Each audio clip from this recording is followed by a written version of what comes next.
Chapter 703 Duke Yukon. Good job, Jean. No problem. The black spike in the distance slowly retreated into the ground. I sighed in relief when I saw the Duchess avoid the ambush. I had noticed that something was happening around me during the time that she was dealing with the mammoth. It was for this reason that I didn't participate in the event. When I realized what was happening, I had Jean and the others stop and had them shift their attention toward the Duchess. If there was anyone who would be the target of an ambush here, it'd be her. The decision proved to be the correct one, as Jean was able to save her in the nick of time. Staring at the situation, my mind began to race and I looked at Jean.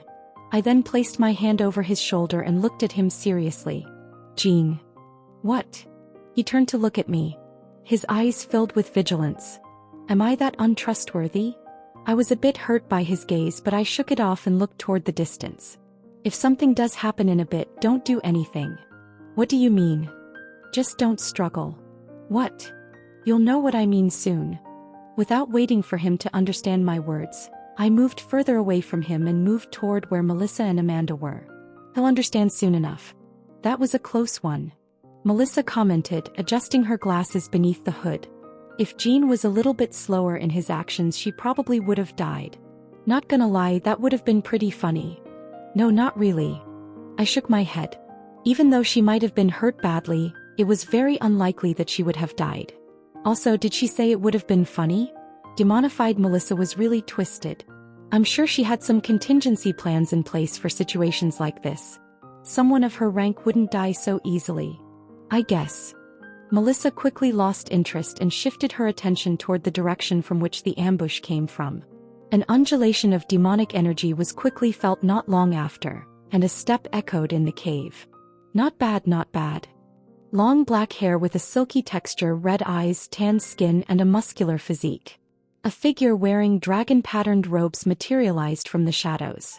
As soon as his presence became known, the cave's atmosphere became extremely gloomy. It wasn't long before two more figures appeared behind him. Both wore heavy armor and carried an extremely overbearing aura. So it was you, Yukon. The entire cavern could hear Priscilla's voice. Pink hair fluttering behind her, she glared at the demons while standing with her rapier unsheathed. You actually tried to ambush me. Are you out of your mind? Why? There was no visible change in the man's facial expression as he calmly advanced. The two demons following him in silence were like shadows, quietly following along without making a single sound. His lips curled as he cast a circumspect look at the cave. You know damn well that I can't kill you. What's the point of getting so worked up? Bullshit. How crude. The demon's face was contemptuous. His gaze swept over the remaining individuals in the cave, including myself and the others. He then continued. Watch your words. Someone of your stature shouldn't be mingling and playing around with these rats. You're far better than this. Doesn't he just remind you of the old Jean? Melissa massaged her face while casting a distant glance at Jean. When I looked at her, I opened my mouth but was unable to speak. It hurt, but I found myself agreeing with her. I think Jean is a little less annoying. You're one to speak. You didn't have him pester you every day in the beginning. Right. Compared to me, she truly did have worse. After all, Jean did have a thing for her. I kinda get shivers thinking about it. Just what did he see in you? I ask myself the same question. Her reply left me stunned for a moment. Did I hear correctly, or did she actually agree with me? Are you sick? Did the demonic energy completely fry her brain? Seemed to be the case. I'm just self-aware. Melissa's shoulders twitched and her gaze shifted toward me. I spend almost all of my time in the lab. Why would you think I wouldn't be aware of the fact that I'm not exactly the best dating material?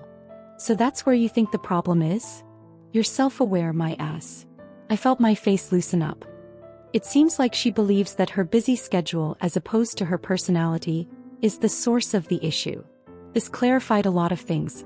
Basically, she's delusional.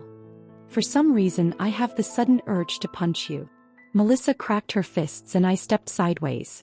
Turning my attention away, I shifted my gaze toward the situation, which had since heated up. Maybe she was lying about not being an Esper. Standing over the mammoth, which was losing blood, with his hands behind his back, Yukin's lips curled into a cruel smile as he turned to face Priscilla. So all of this for this little beast? The way he scrutinized the mammoth was akin to someone looking at a bug. It should be noted that this beast was at the pinnacle of this planet. For him to look at it with such disdain, it was clear that he was no ordinary character. Not that it really mattered to me, as I just sat back and enjoyed the show from where I stood. First, you tried to ambush me, and now you're trying to target my prey? The killing intent that Priscilla was emitting had taken on an almost corporeal form of slowly extending toward the vast area surrounding her. Hostile much. Yet, in the presence of such killing intent, Yukin didn't so much as flinch. Rather, his smile only grew bigger and his gaze returned to the mammoth. I felt Melissa's gaze.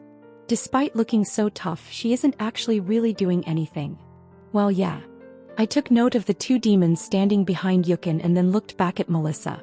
The two demons behind him are not to be trifled with. She probably knows that, hence why she's only threatening him. I figured that much. Then why did you ask? Melissa shrugged. I figured her status was high. But from the looks of things, she's getting utterly suppressed by whoever just came. She has a point. From the very moment the demon made its appearance, none of the demons present uttered a single word, while all Priscilla could do was utter empty threats. It was clear that whoever the demon was, he wasn't someone to be trifled with. Come now, Priscilla. I'm not here to make enemies. Rather, I'm here to help you. Help me. Priscilla's face distorted. Clearly, she did not believe in whatever he was saying. What nonsense. Sperta. It all happened within the span of a couple of seconds. With a single swipe of his hand, blood spurted all over the cave, and the mammoth's head sagged toward the ground. Priscilla's face froze and the entire cave became silent. You. A muffled growl quickly shattered the silence. It came from Priscilla, whose hair was now swaying in the air, and her aura flared up dangerously. It quickly became abundantly clear to everyone present that her sanity was on the verge of breaking. Just like Rin assumed, Priscilla's reasoning was indeed on the verge of snapping at the moment. She had never in her life felt so humiliated. Moreover, in front of the individuals she was attempting to recruit. Duke Yukin. Several demons trembled in response to her voice as they sensed the malice contained in those two words. Naturally, this did not apply to Duke Yukin, who greeted it with the same relaxed smile from the moment he arrived. What's wrong? Why do you seem so angry? Priscilla's teeth clenched even more tightly, and her eyes darted toward the two guards that were standing behind him. If only. The sole reason she hadn't sliced off his neck already was because of the two guards that were standing behind the Duke. They too were Duke-ranked demons, but as opposed to Yukin, who had reached the Duke rank with the aid of resources, they were fully fledged Duke-ranked demons. Serving under his father, the current patriarch of the clan of Envy, Prince Devitt, and one of the 7 prince-ranked demons. Are you angry that I killed the mammoth? Were you perhaps trying to make it into a mount? The expression on Yukin's face changed. He almost seemed apologetic at the moment. Looking at the mammoth that was lying down next to him, he seemed genuinely remorseful. Of course, that look could fool others, but not Priscilla. She knew all too well with whom she was dealing with. Cut the crap. She spat. Tell me what you're really here for. Her hand gripped the hilt of her sword more tightly. She could feel the hilt tremble with the increased pressure. It was taking all of her not to strike Yukin. I just have to wait until he gets back. I just have to wait. Right when she got ambushed, she ordered her uncle to sneak out and call for reinforcements. With his abilities, going unnoticed by them didn't prove to be hard. The only problem was whether he could get them to her on time. Her teeth gnashed even harder. Nothing much. I was just curious about what you were doing. Duke Yukin smiled, showcasing his pearly white teeth. Priscilla felt her stomach churn in disgust at his smile. Since I was in the neighborhood, I also decided to help. I heard the abyssal mammoth's gallbladder makes for a great poisonous substance. Since you seem to be struggling, I decided to help you out. An obvious lie. While it was true that the abyssal mammoth's gallbladder served as a great poison, the fact that she had publicized her expedition made it impossible for her to use the poison. If anyone was poisoned by it, she would be held entirely responsible. Furthermore, it was an easily detectable poison. Other than covering up killings, it was useless. Here, take it. When Yukin swiped at the mammoth's stomach, a large incision appeared and he reached into it. Then, after removing the gallbladder, he tossed it toward Priscilla while laughing. But the bladder fell right beside her. A few more minutes. A few more minutes. It took Priscilla everything she had at the time to refrain from lashing out at him. She could sense that her line of reasoning was weakening by the second. The people around her also noticed this as they distanced themselves from her, scared of the possible aftermath of her actions. Now that is done. Satisfied, Duke Yukon turned his head and his eyes locked onto a figure. With the same grin on his face, he extended his hand toward a hooded figure, and they flew into his grasp. Walk. The hooded figure let out a painful groan as his neck was grasped by his thin fingers. Duke Yukon's voice grew menacing as he regarded the hooded figure intently. Now then, how should I deal with this little pest? You should know the consequences of kicking a noble, right? Chapter 704. Duke Yukon. Duke Yukon licked his lips as he grasped the hooded figure by the throat. Raising his hand, he reached out for the hood and lowered it. When he did so, something unexpected caught his attention. Interesting. His voice bordered on amusement and annoyance. Presented in front of him was what seemed to be a male wearing a white mask. It covered his entire face, only exposing his blonde hair. The Duke opened his mouth and made sure his voice was loud enough for everyone to hear. I wonder what gave you the confidence to attack a noble in front of everyone? While everyone present was a noble, the term could also signify a purer bloodline as compared to the others, with the 7 houses placing more emphasis on them. At this very moment, Duke Yukon was using this pretext to find trouble with the person who had just saved Priscilla. Had it not been for him, tisk. He clicked his tongue and grasped more tightly. Uck. What are you doing? Priscilla was unable to maintain her silence at this very moment. She did not know the hooded figure, but he had indeed saved her life moments earlier. She was not the type to repay a debt with ungratefulness. Let him go. She took a step forward. This time her words were not empty threats, and she was truly determined to take action. While she may not have died, he had indeed saved her a lot of trouble.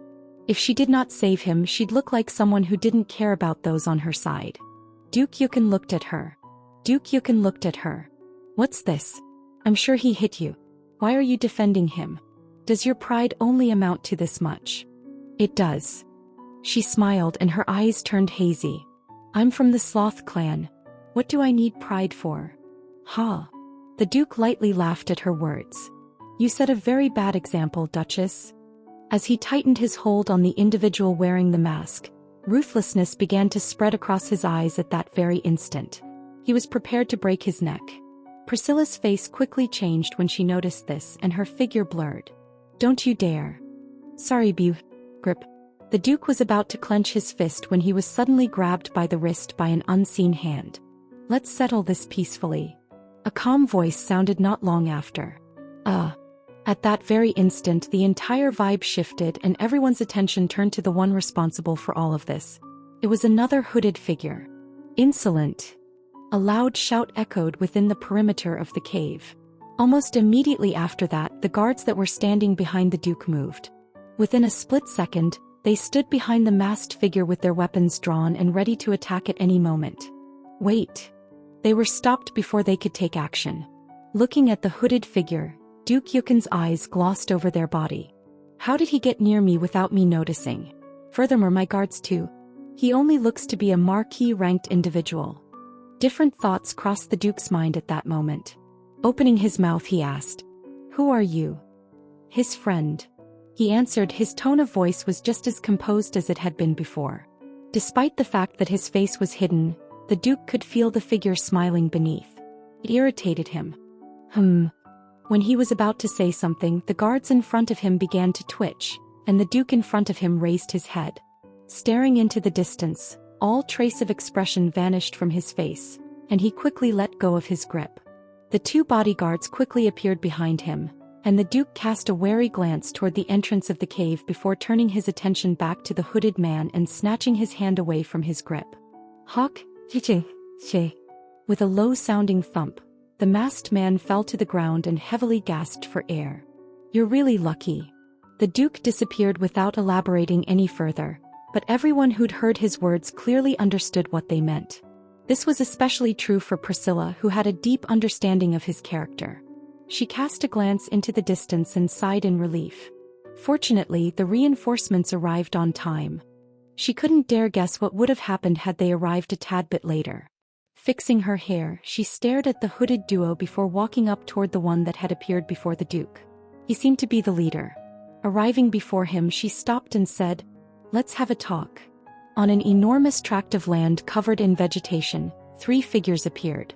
It was none other than Duke Yukin himself, accompanied by 2 of his bodyguards. The Duke's expression remained unfazed as he touched down on the plush grass. There was no sign of emotion on his face, and it appeared as though he was deep in his own thoughts. He appeared harmless, but the guards behind him shuddered at the sight. He eventually brought himself back under control by taking a few deep breaths. After that, he smiled as he faced his 2 guards. "You 2 know what to do, right?" It was a simple question, but the 2 guards immediately understood what he meant. They quickly nodded their heads. "Find everything you can about the people in the cave and kill them if you can. Leave their bodies exposed and don't bother covering them up. Let the world understand what it means to ally with the wrong people." He paused and his eyes flickered with a dangerous light. "For those that you can't deal with, send me a report. I'll personally get rid of them myself. If there is a time to act, it's now. Especially since the patriarchs are away dealing with the world decree matters." He raised his head and looked at the 2 guards.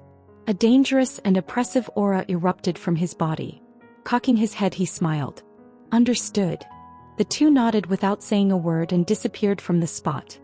His gaze lingered over the spot where the 2 guards vanished before shifting to the distance.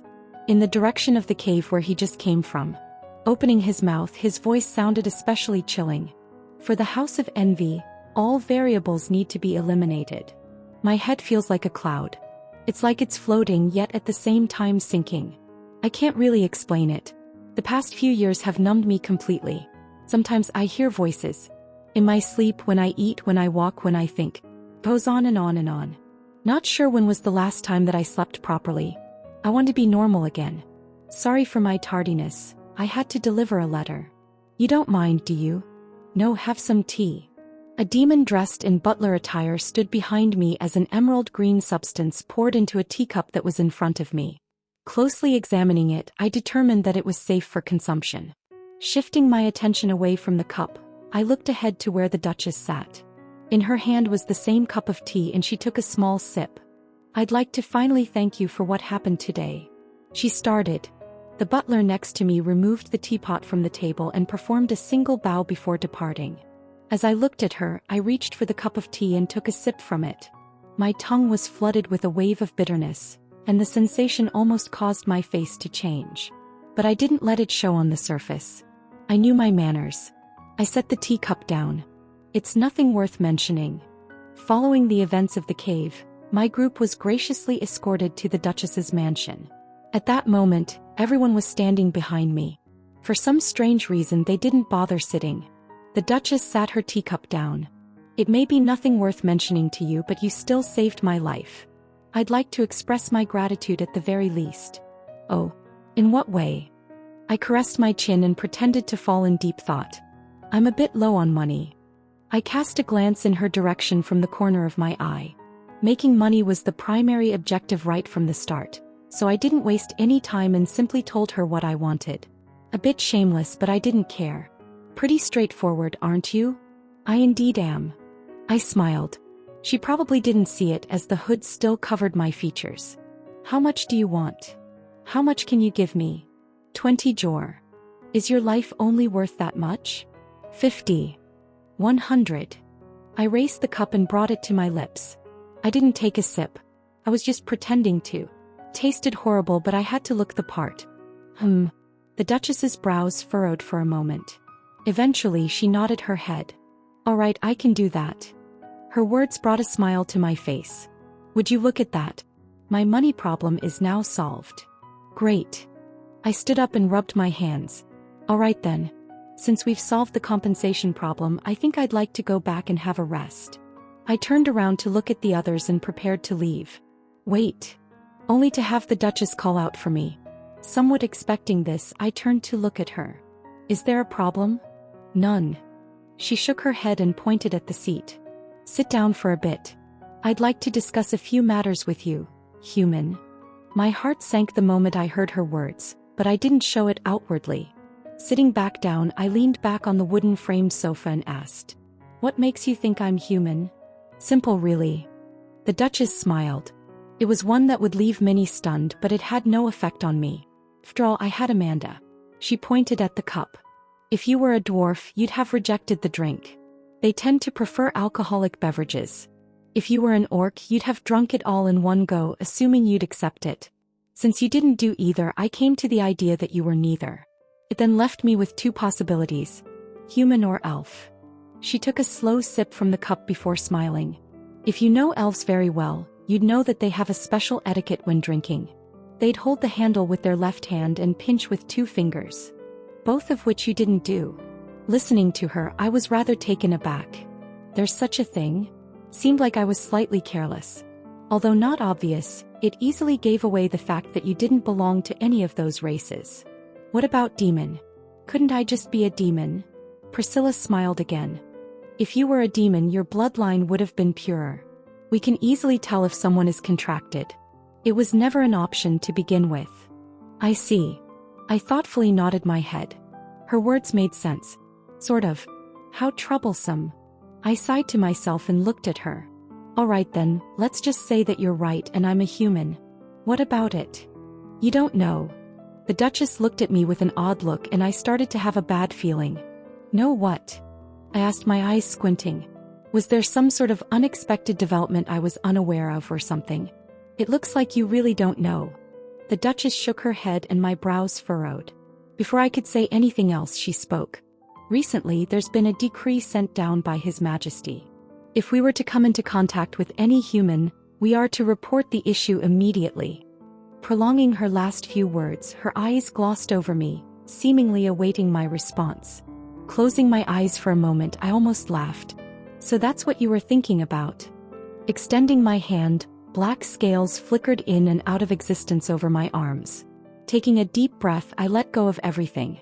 The seals that were within my body, the demonic energy that was coursing through my body, and the power I had concealed for a long time. It was a power that was well beyond what I held during my fight back in Amora. Like a volcano, everything erupted at once and the world around me lost its color.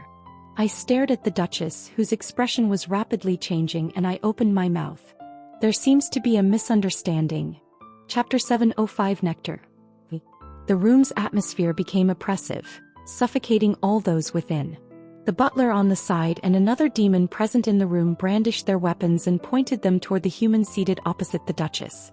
Under the pressure that surrounded them, perspiration began to form on the sides of their faces. This was despite the fact that they were all within the Duke realm. Priscilla wasn't in a much better state, and her eyes shook under the tremendous pressure. Prince rank. How is this possible? There was an undisguised shock in her voice. Never did she imagine that the hooded figure would turn out to be a prince-ranked entity. An entity that stood at the very peak of existence. No, although it's close to prince rank, it's still just a little bit off. It was still far superior to her strength. A bone-chilling voice echoed throughout the room as his mouth parted open. Your misunderstanding started from the very moment you thought I cared about such matters. Hearing the voice, shivers ran down her back. The gaze with which he looked at her made her feel insignificant. Just a couple of words from him and everything changed. Originally, she was planning on using the information to have him join her side.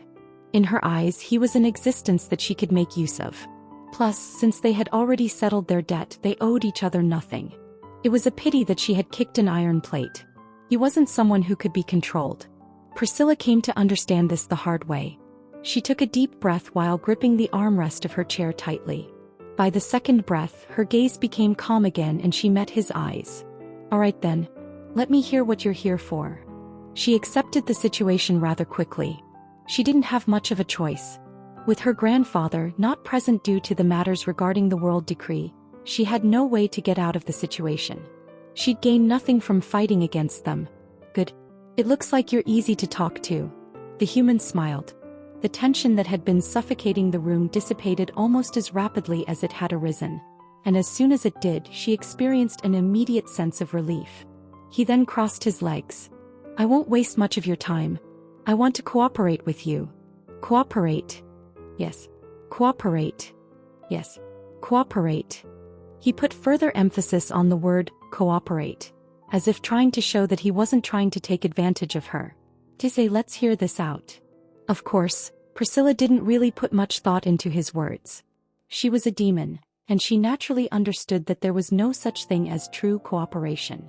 One side always tended to lose out, and given what had happened before, she didn't believe for 1 second that he was actually going to propose a fair deal. The cooperation is rather simple. The man grasped the edges of his hood, slowly lowering it to reveal his face. Jet black hair, deep blue eyes and pale skin. In that moment, Priscilla finally managed to see what lay behind the hood. As expected, he's a human. Though she was already aware, it didn't take away from her shock. It was almost unheard of for a human to be this powerful. He continued. In exchange for helping you, I want you to help me. Helping me? Priscilla had to take a moment to digest his words. An odd look then spread across her face. Helping me? How exactly are you planning on helping me? While he had the strength similar to that of a prince-ranked demon, he was by no means capable of fighting against 7 other prince-ranked demons. He was strong but not strong enough.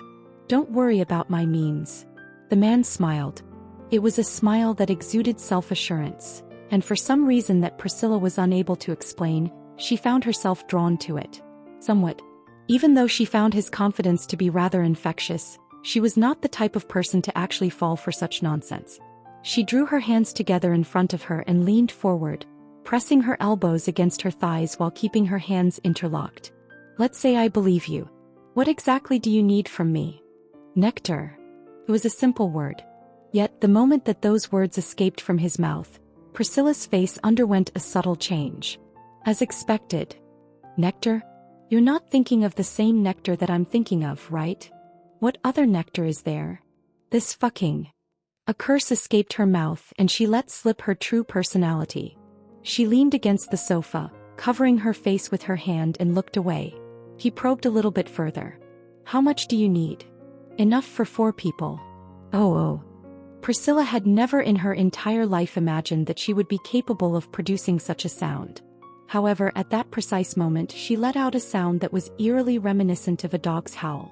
Had she been in her normal state of mind, she would have been too embarrassed to speak. But she wasn't. You might as well rob me at this point. Do you have any idea just how much you're asking for? Spit came out of her mouth at the beginning of each of her sentences, and at some point she had stood up from her seat. I'd have understood if it was for 1 person, but 3 more people? Just fucking rob me already. Nectar. Or, to be more precise, a world nectar was something that was almost as rare as the purest devil fruit that could be harvested from the world tree. Even though it didn't have the same effects as the devil fruit, it still had the amazing ability to make one's mind clear. It didn't sound like much, but such material was extremely valuable to demons, whose actions were always influenced by their impulses. The man slowly closed his eyes, oblivious to Priscilla's yelling in the room. He didn't finally open them up again until 5 minutes had passed and Priscilla had finally calmed down. Are you done? He inquired, his tone a little flat.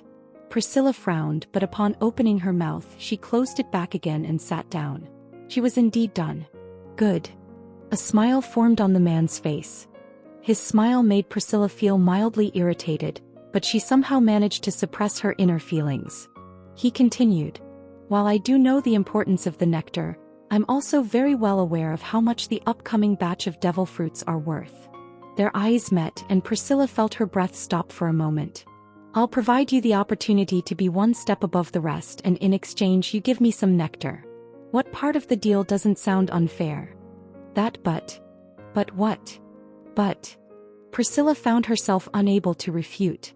Muttering another, but, her mouth promptly shut and her back sank into the sofa. If his words are true, then it might really be worth a shot. The world nectar was indeed rare, but it wasn't as though she didn't have it. In fact, she had more than enough to appease him. It was just that she was rather afraid of what her grandfather might do if he were to learn of her actions. He won't kill me, will he? Maybe it was best if she found a way to protect her core. In case something happened. Another problem was whether he had the capability of achieving what he had promised to do. What if he failed and the others learned of her plot? A risk. It is unquestionable that she would take a significant risk if she were to accept the terms. One in which she was unsure whether or not the risk was worth it. But did she even have a choice to begin with? You. She raised her head and stared deeply into his eyes. When their eyes met, the thing that surprised her the most was that she did not observe any change in his eyes from the beginning to the end of their deal. He was calm. Strangely calm. Was it confidence? Or was he just pretending to be confident? What is it? He asked. How can you guarantee me that you're not going to screw me over? Heh. As if already expecting the answer, a hazy smile formed on the man's face. Then, with a flick of his finger, a scroll appeared in his hand, which he unfurled slowly before passing on to her. Here. Take it. A mana contract. Priscilla's face suddenly took on a very obvious frowning expression. Instantaneously, she recognized what he was holding, and without giving it much thought, she took it from him and began to read it. She first read the entire contract, which took her about 10 minutes, and then she read it again, which took her about 20 more minutes. Given her attention to detail, it was essential that she read it more than once. Upon the signing of this contract, the two parties will swear not to betray each other. She slowly started to recite the contents of the contract. From the moment the contract is signed, both parties will disclose how many entities are aware of the existence of the contract and the other party. She was well aware of how unreliable mana contracts were. A loophole could have been created with nothing more complicated than some simple wording changes. Because this was such an important transaction, she had to be extremely careful, as the slightest mistake could have disastrous consequences. From the moment the contract is signed, both parties will be unable to disclose in any shape or form any information regarding the transaction that occurred between both parties. Finally, after reading the passage for the fourth time, she set it back down on the table and muttered, I can accept the terms. Find any loopholes? What an annoying human. Priscilla found it hard to contain herself at the moment. The amused look on the human's face annoyed her to no end. Especially when it seemed to say, I know you found nothing because there was nothing to begin with. Secretly balling her fist, her face blossomed into a smile. I want to add a condition. Condition. Finally, and for the love of all demons, a change finally occurred on the face of the man sitting opposite her. With his brows knitting together, his voice started to deepen. Let's hear it then. What's your condition? It's nothing much. Raising her hand, Priscilla's gaze shifted, stopping directly before a familiar cloaked figure. It was the one that had saved her back then. With her smile enlarging by the second, her head cocked a little. Let him stay with me for a bit. Chapter 706 Nectar. I'm sorry, but it looks like you'll have to be sacrificed. If possible, I would have shed a few tears at this time. However, I was a man and men don't cry. Hey, you can take him. I felt a potent glare at the back of my head, but I disregarded it.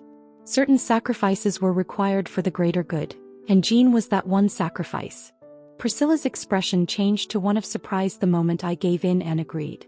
She looked at Jean first, then at me with an open mouth as she alternated her gaze back and forth between us. You're agreeing? Why not? What's with you? She displayed a surprisingly wide range of expressions today, especially for a demon of her stature.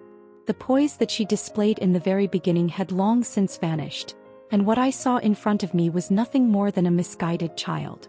Come to think of it, if you push her buttons correctly, Angelica isn't that much different. We're all demons like this. I'm fine with giving him to you. Of course, I won't be fine with it if you're planning on doing something bad to him. Her objective was not hard to discern at all. She most likely was dissatisfied with the mana contract, and as a result she wanted to keep Jean close to her in order to maintain some degree of leverage for herself. Her objective was not hard to discern at all. She most likely was dissatisfied with the mana contract, and as a result she wanted to keep Jean close to her in order to maintain some degree of leverage for herself. When viewed from her perspective, her choice was one that was entirely rational. Although the mana contract was a good way to establish a certain level of trust, it was never a bad idea to have additional leverage. Plus, I actually wanted Jean to stay behind as well. Just like she wanted to monitor us, I also wanted to monitor her. It went both ways. You are one strange human. A smile blossomed on my face. It was rather twisted, but it still counted as one. I'll take that as a compliment. For now, just as agreed. I will give you a small portion of what is promised to you. The Duchess handed me a miniature-sized wooden box. The container wasn't particularly large. It was roughly the size of a notebook, and it had a very light feel to it when handled. After opening a small wooden case, a sweet honey-like odor permeated the entire space, and I caught a glimpse of a small bottle containing a thick black liquid inside it. Within a few short moments after catching a whiff of the honey-like scent, the blood in my body began to circulate rapidly, and my hands instinctively reached for the bottle. Finally. Opening the lid, I gave it a good whiff. It was good. How is it? It'll do. I closed the lid and nodded in satisfaction. This was exactly what I needed. As per our agreement, I will now help you with your problem. Tell me if there is anything you would like from me. After rising from my seat, I turned to look at the others. They were all staring at me. After a brief pause for thought, I turned my attention once more to the Duchess. Now that you mention it, that Duke guy, what was his name? Yukon. Yukon, huh? I recalled his words and asked. Yeah, him. Didn't he say something about the gallbladder being a potent poison for you demons? It is. Priscilla's eyes became constricted as she listened to my words, indicating that she had an implicit understanding of the question that I was about to ask. I gave her a friendly smile before walking over to her. The moment I took a step forward, her expression changed, and the two guards who were standing behind her tensed up. Don't worry, I mean no harm. Let me just... I reached out with my hand. Touch your head. Within the confines of an elegantly decorated room, a soothing melody lingered in the air. Duke Yukon maintained his poise as he sipped from a murky black drink while seated in the center on a chair covered in gold plating. Reporting. Two silhouettes materialized at his back. The Duke continued to enjoy the drink without so much as casting a glance in their direction. Seemed to be to his taste. As requested, we've eliminated most of the requested targets. The only ones we were unable to deal with were the ones that saved the Duchess. With regards to their backgrounds, aside from the fact that they've been in the city for a little over a day now, not much is known about them. One guard paused and the other guard continued. One of the four appears to be a long-range fighter, while the other appears to be a close-range fighter who specializes in speed and the arts of the dagger. Regarding the other two, we weren't able to gather much. They are currently residing within the Duchess's estate and are currently under her protection. It is possible to get rid of them, but it would take a few sacrifices. We've currently stationed a couple of spies to monitor their movements. If you give the command, we can go ahead and eliminate them. While he was listening to the report that was given to him by one of his servants, the Duke's expression did not shift in the least bit. Quietly listening, he nodded his head subtly and lowered his cup. He looked down into it at the murky liquid that was contained there and then raised his head. There's no need. He had given this a lot of thought, but he ultimately decided that it would not be worthwhile to give up several capable spies in order to get rid of a couple of annoyances. Furthermore, he already had a general understanding of those annoyances when he interacted with them in the cave and wasn't necessarily worried. They were nothing but flies in his eyes. If it comes down to it, I'll just get rid of them. They aren't anything to worry about. If the circumstances had been different and the Duchess's reinforcements had arrived just a tad bit later, he could already picture their skulls exploding right in front of his very eyes. He carefully set the teacup he was holding down on the table before rising to his feet. He then moved toward the glass window that was located on the right side of the room. Interlocking his hands behind his back, he admired the scenery in front of him. Keep an eye on them and report back to me whenever there is a new development regarding their situation. There are more important issues at hand right now, and it would be unproductive to focus our attention on a couple of bugs at this moment. He licked his lips. We'll have plenty of time for that, lad. I beg to disagree. A gentle whisper echoed in the room, startling the Duke. Who? The Duke was taken aback when, as soon as he turned around, the first thing he noticed was the sight of his two guards lying face down on the ground. Passed out. More importantly, sitting on the seat opposite him was a familiar, cloaked figure. Do you mind? He made a fleeting gesture toward the teapot. Then, as if he were in his own home, he poured himself some liquid from a cup and brought it closer to his mouth before drinking from it. Ugh. He spat out the drink immediately after tasting it. What is this crap? There may have been a hood covering his features, but he seemed genuinely offended by the taste of the drink. Ugh. This is no worse than dirt. What is up with you demons and drinks? Do you only know how to drink dirt? Duke Yukon sat calmly opposite him on the sofa. His appearance may have initially startled him, but he soon recovered his composure.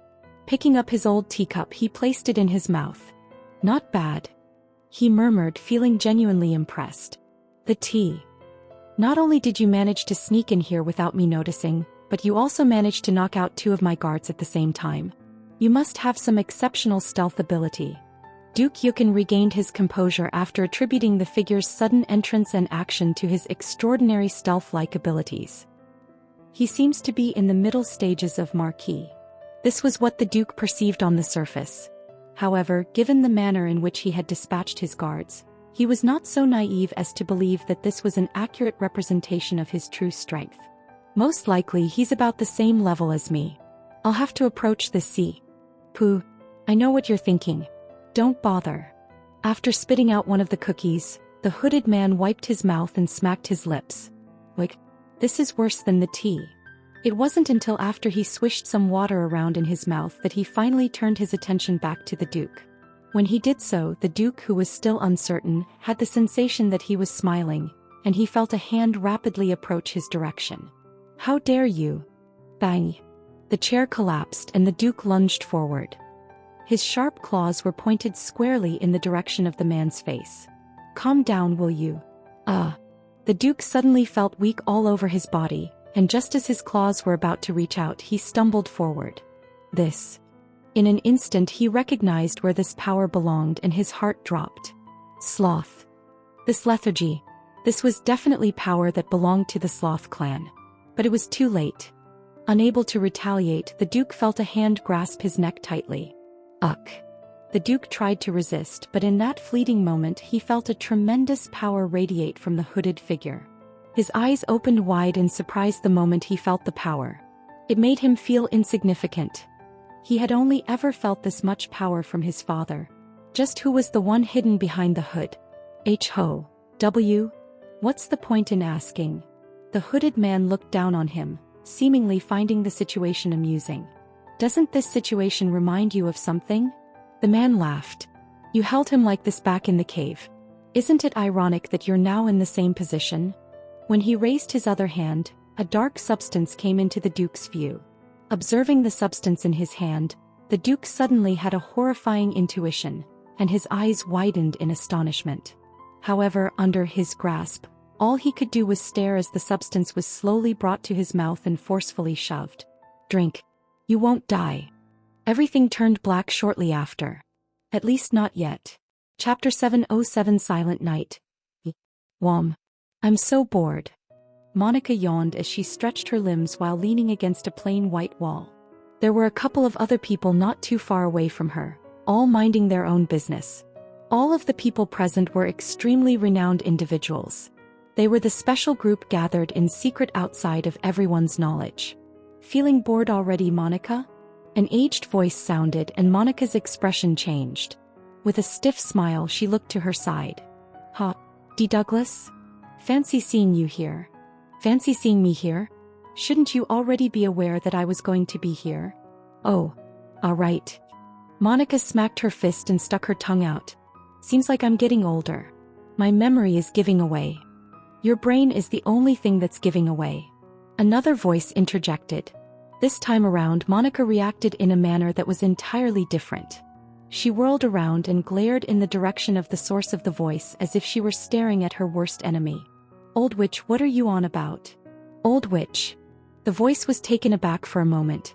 But before long, Donna had worked herself up into a rage and was staring angrily at Monica. If there was one thing that she detested more than anything else, it was when other people brought up her age. Don't tell me you're still angry at me for what happened a week ago? I'm glad you know. Monica grumbled while still glaring at Donna. With a bitter smile, Douglas looked at Donna and mouthed. What did you do? Nothing really. Donna looked back at him and murmured. I just told her that even if she wore high heels, she'd still be the smallest person attending, so there'd be no point in buying them. Bitch. Monica shouted, glaring even more fiercely at Donna. So what if I'm still the shortest? It's all about my neck. If I'm a tad bit taller, I won't have to strain my neck to talk to everyone. Oh, that makes sense. Donna found it hard to refute Monica's comment. It indeed seemed rather straining for the neck. Updated from freebnoll.com. Looking at Monica, she apologized. Alright, I'm sorry. Please forgive me. Humph. Monica gave Donna a side glance. Attempting to suppress her grin, twitches appeared on her lips. It took her a week to think of this explanation, but it was unquestionably time well spent. Seeing Donna, who was far too proud of herself, apologize lifted her mood to an unprecedented high. The reality was that Donna was spot on from the very beginning and that she had indeed wanted to wear the shoes to look taller. At least she didn't want to be the shortest person present. But when she was called out last week by her, she found herself unable to refute and pretended to be angry to buy herself time to regain her face. But when she was called out last week by her, she found herself unable to refute and pretended to be angry to buy herself time to regain her face. I'll forgive you this once. Monica sagely nodded at Donna and reminded. I hope there won't be a next time. All right. You two never change. Douglas gave a kind smile. His smile softened as recollections of the past began to emerge within his mind, and he began to look back on things with a fonder perspective. Even after so much time passed, the two of them were the same as ever. It was gratifying to see. But for how long could this continue? Looking around him and sweeping his eyes over the people present in the room, Douglas took note of the air of solemnity that was lingering throughout the room. Everyone in the room knew that the following mission would be crucial and that many people would be sacrificed in the process. Many of those here will probably never come back, and everyone understood this. This was war after all. It was just a pity. Truly. See, I like. When the door to the room opened, a figure walked in and everyone's attention immediately focused on him. Almost instantaneously there was a shift in mood and it became even more somber. Deep dark hair, crimson-red eyes, wide shoulders, and a black suit. Kevin didn't even bother to look at anyone before he started talking as he was making his way toward the center of the room. Since everyone's here, I'll start the briefing. Tapping onto the large white table in the middle of the room, a holographic map appeared before everyone. Several dots appeared within a certain spot in the human domain. Staring at them for a moment, Kevin looked at the others. His face expressionless. Listen to everything that I say carefully, as I won't repeat it again. His cold and monotonous voice swept across the room. If you listen to what I tell you, tomorrow, the monolith will cease to exist. Swoop. Softly landing on top of a stone balcony, I stared at the window on the opposite end and tried to knock. However, just as I was about to knock, my hand trembled and my lips twitched. Voices started to flood my mind and scales started to form on my body. Why are you still struggling? There's 2 years left before you die. Why don't you just give up and enjoy your life before you pass on? It's easy to feel alone, but it's easier to feel alone. Aren't you alone? Just let go. Whew. I had to take a deep breath to calm myself down. The scales diminished at the same time. I was already used to the voices. Knock. Knock. What took you so long? Greeting me was Melissa. Grumbling, she opened the balcony window and I entered. Covering my mouth, I yawned. I wanted to enjoy some of the demon delicacies. And they were awful. My lips smacked together when I said the last few words. Thinking back at the taste of the tea and cookies, I found myself unable to stop my face from contorting. They were really terrible. Anyway, the concoction seemed to work. Have you prepared the rest? I sat on a nearby stool. On the large table that was directly across from me were a number of test tubes, each of which contained a dark substance. Yeah. Melissa took out one of the test tubes and shook it. The concentration is higher than the one I previously gave you. It should be able to kill anyone around Duke rank if ingested. Nice. When I looked at the test tubes, I couldn't help but crack a grin. They were made by utilizing the gallbladder of the abyssal mammoth.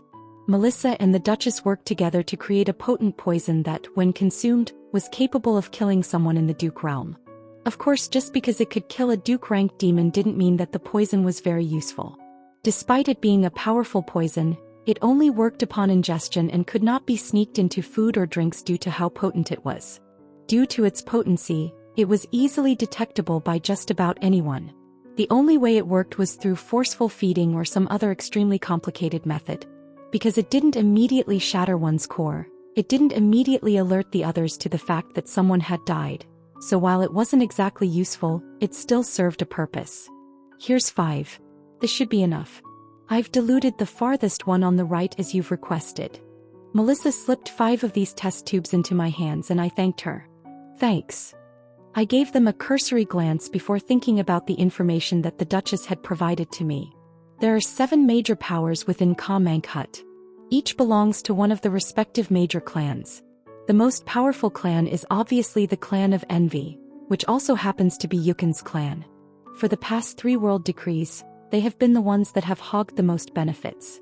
Among the clans apart from the 7 princes that run the place, there are 7 successors. 2 of the 7 are Duke Yukin and me. After giving Melissa one final look, my vision began to blur, and I suddenly found myself outside of the mansion. Ugh. The moment I stepped out of the mansion, my head started to throb intensely, and a groan escaped from my mouth. Ha. I grasped my chest and gasped heavily for air. I was finally suffering the consequences of letting go of my seals. Ugh. I laid down on the grass and looked up. The whispers in my head were becoming stronger by the second, but I paid them no mind. The night sky was filled with stars that shone brilliantly against a backdrop of indigo. In the background, I could hear crickets chirping and leaves gently rustling in the breeze. I felt the warmth of the grass on my feet as a cool night breeze blew through the trees. The night brought a strange tranquility that I rarely encountered in my daily life back on Earth and was a complete contrast to the voices in my head. I took a deep breath and engraved the scenery into my mind. Ugh. Here is it? I reached into my dimensional space and pulled out a miniature bottle, which I then studied for approximately 1 minute. To be more specific, the dark substance that was housed inside of it. I did not give it a second thought as I quickly removed the cap and emptied the contents of the container into my mouth. Almost instantaneously after the substance entered my mouth, I felt something penetrate deeply into my mind, and everything began to clear up. It was as if the fog in my mind had started to clear up. The soft whispers that echoed at the back of my mind, the impulsive and intrusive thoughts I struggled to suppress, and the bad memories that haunted me every single day, just like that. Everything became quieter and I stood there for a moment, unable to comprehend this new normalcy. Was this how it felt to be normal? It was a feeling I had long forgotten. My chest trembled when I took a deep breath. Shifting my gaze toward the tube in my hands, I clenched it, shattering it in my hands. It looks like it was the right decision. The nectar was truly the one thing that I needed. Everything that had been plaguing me for the past few years was being suppressed, and for once I was feeling normal again. All right. I calmly gazed at the estate behind me and stood up. 1 dose was not enough, I needed more. If I wanted to become normal again, I needed more. To my great relief, I was able to persuade the Duchess that the others required the nectar, despite the fact that this was not actually the case. Let's get to work then. Chapter 708 Silent Night. I'm at the location. The abandoned structure far off in the distance captured and held Monica's attention for some time. A fleeting expression of solemnity passed through her eyes as she knelt down and did the best she could to hide her presence. This is it.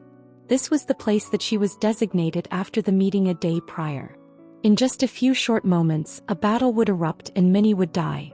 Her presence was not yet known to the enemy, and she was only supposed to show up once the enemy showed up in full.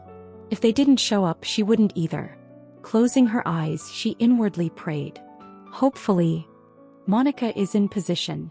Donna looked to her left, where a beautiful woman with green hair stood.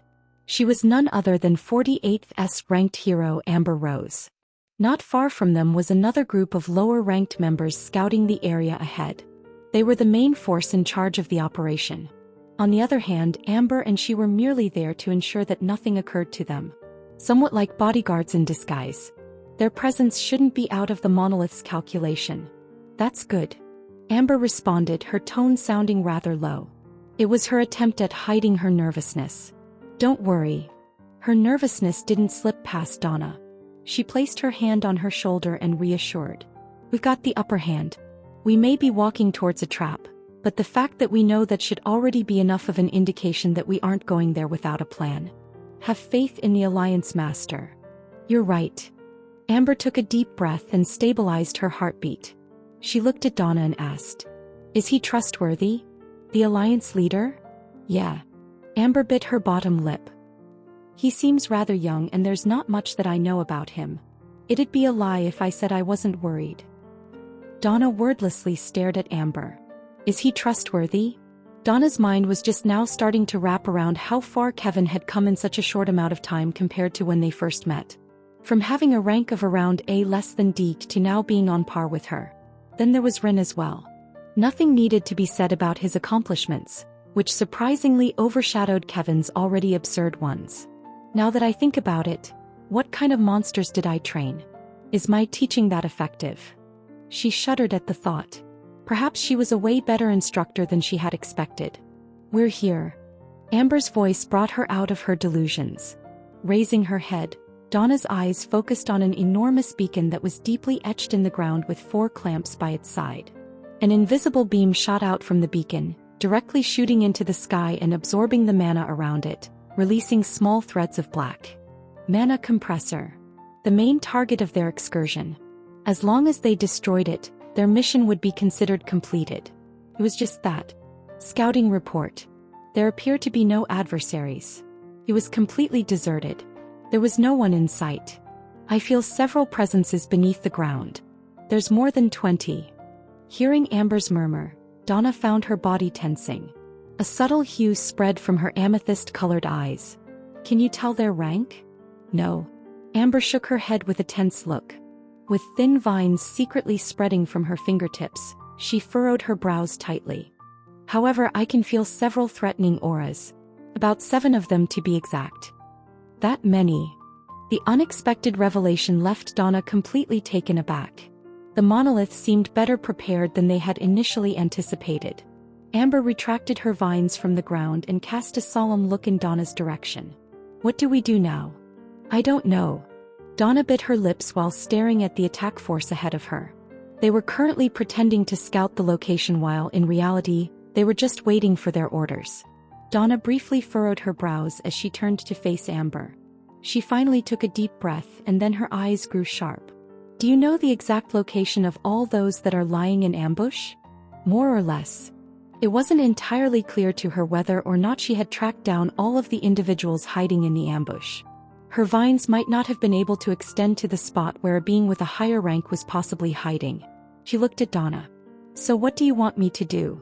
Start a direct attack. Donna responded in a stern manner. Her amethyst-colored eyes shone brighter than before, slowly extending to the area around her. Since we know their location and that they're waiting for us, it's best if we attack directly to have the initiative. She looked down at her watch. I'll let the combat team know. Got it. Amber tore her gaze away from Donna and fixed it on the opposing combat force that was off in the distance. Seeing their bodies tense, she knew that they'd received the direct orders from Donna, and the vines that were coming out from her fingertips started to thicken. Closing her eyes, Amber carefully sensed the auras of her opponents. She couldn't help but feel rather tense at the moment. The feedback she was receiving through the vines led her to believe that there were a significant number of powerful adversaries lurking in the distance. I hope I didn't miss anyone. Making sure she was locked on all the auras, she looked directly at Donna. I'm ready. Donna lowered her hand and fixed her gaze toward the distance. Her amethyst eyes exploded with color. Okay, get them out. You got it. Amber, obediently carrying out Donna's instructions, channeled all of her mana into the vines, which burst forth from the ground and hurled toward the targets. Rumble-ay, rumble-ay. The ground began to shake violently, and out of the ground came thick vines that were about the size of 3 tree trunks. The very tip of them was extremely sharp, and following their appearance, several figures emerged from the ground. We have been discovered. Engage with the Enum. They were the monolith forces. Stop. The sound of Donna's voice quietly spread across the entire battlefield, and the figures that emerged from the ground froze on the spot. Click. The ground clicked at her step and she brushed her black hair back. As she opened her eyes wide, the world took on a purplish hue, and her voice took on an extremely alluring quality. Do me a favor and quietly die. They were just a couple of words, but the moment they spread, the eyes of many shook. A few of the weaker individuals found themselves tempted by her voice, and they brought their weapons directly toward their throats. Blood trickled down the side of their neck. Boomy, boomy. In the meantime, the assault force and Amber attacked with everything they got. Blood sprayed all over the ground as limbs fell to the ground. Boomy. The sound of explosions reverberated throughout, drowning out the cries of desperation coming from those who had fallen. In the space of just a few seconds, more than half of those who emerged were gone, leaving behind only those that held a considerable amount of power. As they looked at Donna, whose eyes shone brightly as she looked back at them, their faces bleached. "Why are you still here?" Her sweet voice lingered in the air, halting their movements. It was only for a moment, but it was sufficient for Amber to intervene as thick vines sprouted behind them like spears and targeted their backs. "How dare you!" At that precise moment, a high-pitched shriek resounded throughout the space, and a potent aura engulfed the entire region. Both Donna and Amber found themselves propelled a great distance away, slamming into the far-off structures as they went. Boomy. Uck. While trying to regain her composure, Donna let out a muffled groan. Her vision was obscured by dust and debris which came as a result of her crash. After the dust had settled and she was able to see further ahead, she caught a glimpse of an elderly woman with a cane in her hand standing in the air. Her presence took over the entire battlefield. It's that old witch," Donna muttered while wiping the side of her mouth. She instantly recognized the old lady. She was one of the elders of the monolith and an SS-ranked entity. Just the pressure alone made it difficult for her to stand. "It looks like I've underestimated the lot of you." Her gaze moved from one person to the next across the battlefield. Soon after that, she tapped the top of her cane into the air, and a circular ring of pressurized energy radiated outward from it, encircling the entire area. The pressure that Donna was exposed to increased dramatically and she found herself coughing up blood. Pfee. Her chest hurt and she could no longer keep her head high up. But she didn't need to. Swoosh. A whistling sound arose in the air and a terrifying explosion reverberated in the air. Boomy.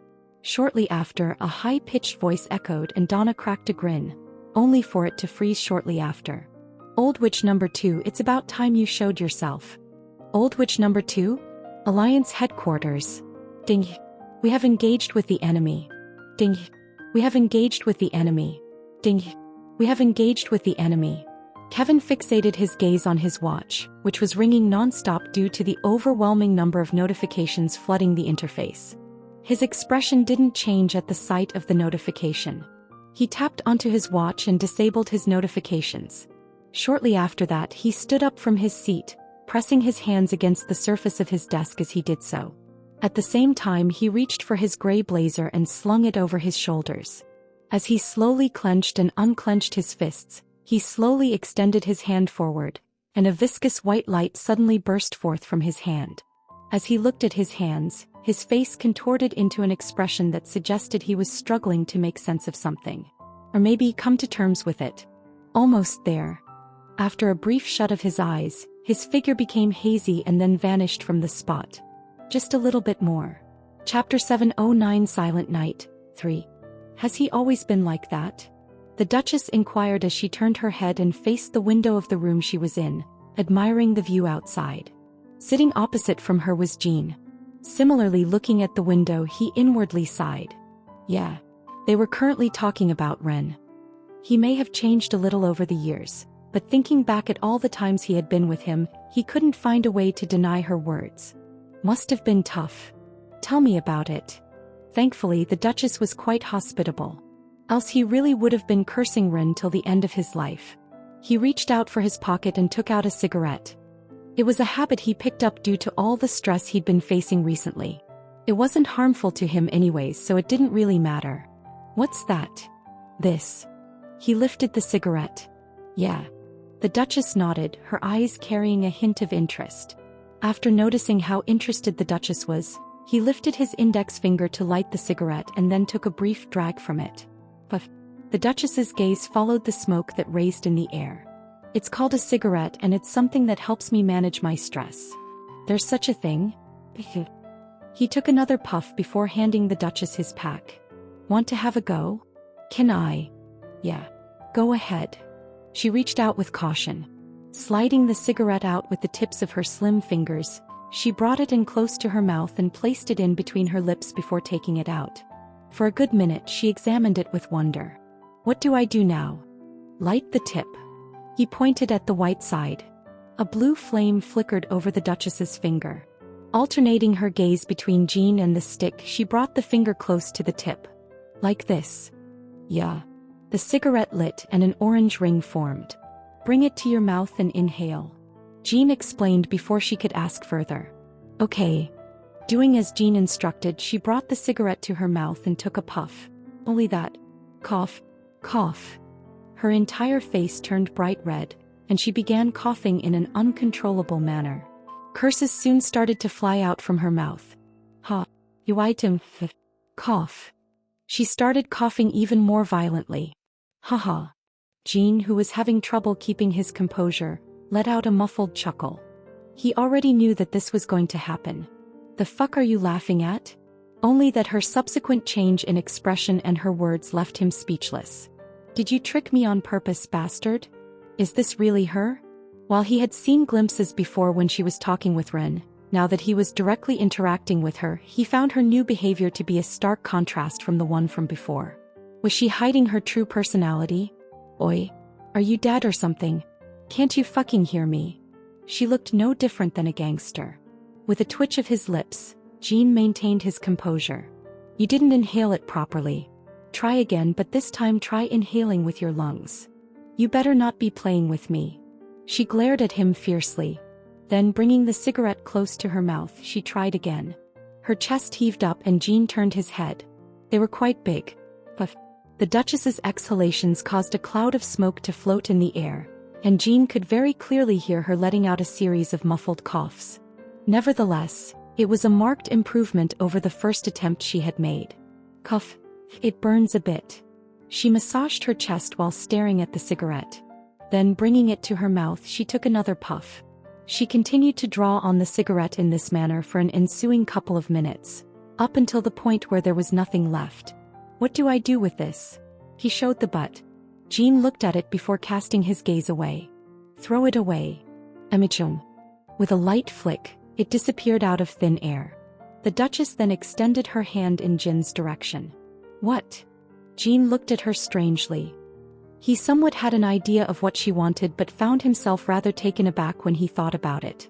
It couldn't be, right? She didn't reply and bobbed her hand a little. Pursing his lips, Jean took out a cigarette and placed it on her hand. She glanced at it for a moment before looking back at Jean. More. Now this. He took another cigarette and placed it on her hand. This time she didn't even bother looking at her hand before directly staring at Jean. Her gaze and expression were clear. He wanted the whole box. Opening his mouth for the first time in a long time, Jean was left speechless. Was this seriously the same girl from before? Whatever. After weighing the pros and cons, he shook his head and placed the pack in her hand, which she graciously took. Very generous of you. Motherf. Meet me at the Red Peak, Duke Valmont. I'd like to discuss with you about a possible partnership. Priscilla. Interesting. A demon muttered while staring at the letter in his hand. While he stood there wearing a flawless black suit and holding a clear glass that was filled with a crimson liquid, his long black hair reached the back of his attire. With his back leaning against the stone edge of the balcony, he twirled his cup. So she finally couldn't wait any longer. A smirk formed on the demon's face. Seemingly already having predicted such a situation. The stunt that Duke Yukin had played on her earlier in the day had already made its way to his ears, so the letter did not come as a surprise to him when he received it.